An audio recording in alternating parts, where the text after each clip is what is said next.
మా ఊరి జాతరకు స్వాగతం. మా ఊరి జాతరలోని మనం కొత్తమ్మ తల్లి ఉత్సవం చూస్తున్నాం. ప్రతిరోజు సాయంకాలం ఘటాల ఊరేగింపు శోభాయమానంగా జరుగుతుంది. ఊరి జనమంతా ఎంతో ఉత్సాహంగా అమ్మవారి ఊరేగింపులో పాల్గొంటున్నారు. ఆదివారం నాడు ప్రత్యేకంగా అమ్మవారి ఉయ్యాల కంబాల ఉత్సవం జరిపించటం జరిగింది. 2 రాటల మధ్యలో ఒక తాడుతో ఉయ్యాల కడతారు.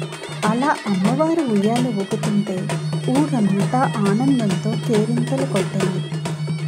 చూడండి, అందరూ ఎంత ఆనందోత్సాహాలతో చూస్తూ ఉన్నారు. అలా ఘటం పట్టుకుని ఉయ్యాల ఊపుతూ ఉంటే చూడటానికి 2 కళ్ళు సరిపోవు కదా. అది అమ్మవారి మహిమ అంటేనే జరుగుతుంది.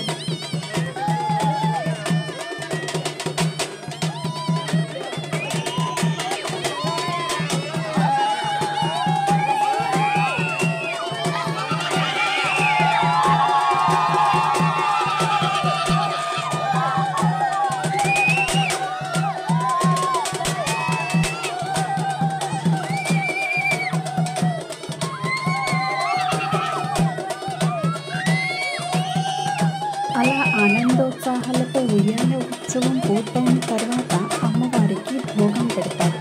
భోగం ప్రతిరోజు మధ్యాహ్నం రాత్రికి పెడతారు. 1.5 కేజీ బియ్యం, 1/2 కేజీ పప్పు, ఏదైనా పిండి వంట వండి అమ్మవారికి నైవేద్యం పెడతారు. ఆ తర్వాత వివిధ జానపద నృత్య కలాపాలను కొంతమంది కళాకారులు ప్రదర్శించడం జరిగింది. ఇవి చూడడానికి చాలా బాగుంటాయి.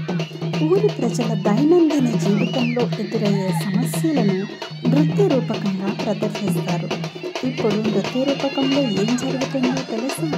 ఒక ఎలుగుబంటి ఊరిలోని పొంట పొలంలోని చొరబడి పంటను పాడు చేస్తూ ఉంటే ఊరి జనం దానిని తరిమి తీయటానికి ప్రయత్నిస్తున్నారు. ఇలా వారి దైనందిన జీవితంలో ఎదుర్కొనే సమస్యలను కానీ వాటి నుంచి ఎలా బయటపడ్డారనే విషయాన్ని కానీ లేదా వారు ఆనందంగా జరుపుకునే ఏదైనా సందర్భాలను కానీ లేదా వారి ఆరాధ్య దైవం యొక్క ముఖ్యమైన సంఘటన కానీ ఇలా నృత్య రూపకంగా ప్రదర్శించి అందరినీ అలరిస్తూ ఉంటారు. మీరు కూడా మా ఊరి జాతరలోని ఈ నృత్య కలాపాలను చూసి ఆనందించారని ఆశిస్తుంది.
దీనితో కొత్తమ్మ ఉత్సవం దాదాపుగా ముగింపు దశకు చేరుకుందనే చెప్పవచ్చు.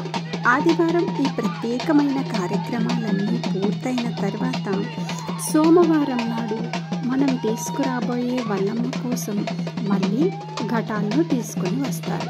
ఆ కొత్త ఘటాలకు పసుపు పూయడం, మరికొన్ని కార్యక్రమాలు సోమవారం ఉంటాయి. మంగళవారం నాడు ఈ పెద్దమ్మ తల్లి ఘటాలను నిమజ్జనం చేయటం, అమ్మవారికి మొక్కులు చెల్లించుకోవటంతో కొత్తమ్మ తల్లి జాతర పూర్తి అవుతుంది. చూడండి, ఇవి చూడటానికి ఎంతో విచిత్రంగా ఉంటాయి. మీరు ఎక్కడ తప్ప ఇంకెక్కడ చూసే అవకాశం ఉండదు. ఊరిలో లేకుండా ఉద్యోగరీత్యా బయట ఉన్న వాళ్ళు వీటన్నింటినీ చూసి మరింత ఆనందిస్తున్నారని ఆశిస్తూ ఉన్నాను.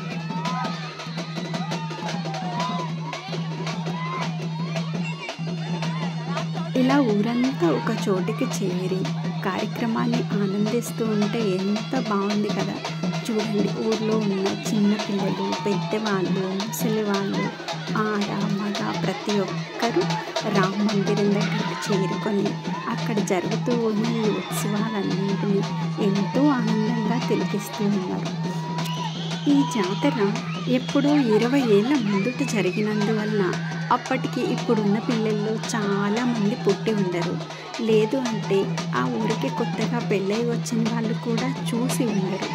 మరికొంతమంది కొత్తగా ఊరికి వచ్చిన వాళ్ళు ఉండొచ్చు. లేదంటే 20 ఏళ్ళ ముందు ఏం జరిగిందో కూడా చాలామంది మర్చిపోయి ఉండవచ్చు. అందువలన ఈ జాతరని ఏ ఒక్కరూ కొంచెం కూడా మిస్ కావద్దని అందరూ చూడండి ఎంతో సంతోషంగా దాన్ని చూస్తూ ఉన్నారు కదా. ఇంకా ముఖ్యమైన జాతర సమయానికైతే ఊర్లో ఉన్న వాళ్ళందరూ ఎక్కడెక్కడ వాళ్ళు అందరూ ఆ సమయానికి ఊరికి చేరుకుంటారు.